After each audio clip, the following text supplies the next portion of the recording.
और बड़ी खबर रांची से ही, जहां हॉकी प्लेयर सलीमा टेटे को अर्जुन पुरस्कार से नवाजा गया है। सलीमा को सम्मान से अब झारखंड हॉकी में उत्साह जरूर नजर आता है। महिला हॉकी टीम की कप्तान है सलीमा टेटे। 17 जनवरी को राष्ट्रपति द्रौपदी मुर्मू सम्मानित करती नजर आएंगी। तो खेल पुरस्कारों का ऐलान किया गया और इसी खेल पुरस्कार में महिला हॉकी टीम की कप्तान सलीमा टेटे का नाम भी। तो सलीमा टेटे को अर्जुन पुरस्कार से सम्मानित किया गया है। 17 जनवरी की तारीख है जब ये सम्मान खुद देश के राष्ट्रपति द्रौपदी मुर्मू के हाथों प्राप्त होगा।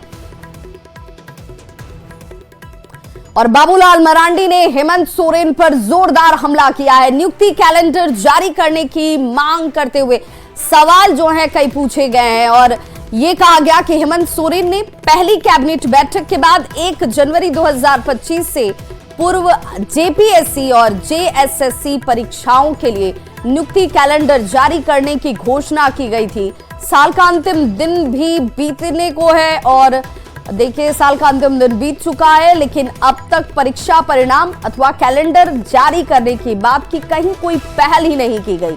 हेमंत सोरेन, झूठ बोलने की भी सीमा होती है। मुख्यमंत्री पद की गरिमा का सम्मान करिए और झूठ बोलने की आदत छोड़कर प्रतियोगी परीक्षाओं का पारदर्शी क्रियान्वयन शुरू कीजिए।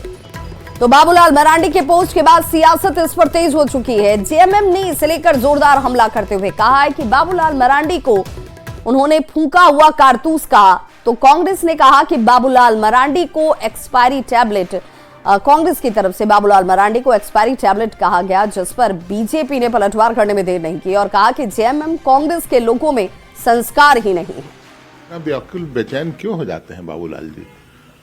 कोई काम अब बचा नहीं है उनके पास। पार्टी में भी अब हाशिए पर जाने की तैयारी है।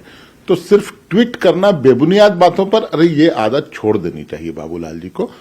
तो उनको आभास है कि हम अब कहीं हो सकता है मिजोरम मणिपुर टाइप के राज्य का राज्यपाल बना दिए जाएं। इस तरह का भी आभास उनको हो सकता है। एक राज्यपाल आ रहे हैं, दूसरे को राज्यपाल बनाने की तैयारी हो, तो पूरी तरह से वो अपने आप को एक फूंका हुआ कारतूस खुद समझ बैठे हैं। अब हमें लगता है कि एक्सपायरी टेबलेट है और एक्सपायरी टेबलेट जब तक पैक में है तो भी काम नहीं करता और पैक के बाहर आने के बाद भी काम नहीं करता। तो बाबूलाल जी क्या बोलते हैं? बाबूलाल जी ने तो कभी यह भी कहा था कि हम कुतुब मीनार से कूद जाएंगे, भाजपा में नहीं जाएंगे। लेकिन बाबूलाल जी अंतोगत्वा भाजपा के गोद में जाकर के बैठ गए। तमाम जो आंदोलन हुए थे भारतीय जनता पार्टी उस वक्त के तत्कालीन मुख्यमंत्री रघुवर दास जी के खिलाफ, तमाम आंदोलनों को बाबूलाल जी ने बेचने का काम किया। तो जो बेच करके, आंदोलन बेच करके भारतीय जनता पार्टी का प्रदेश अध्यक्ष बना हो, उसके कहने पर कितनी प्रतिक्रिया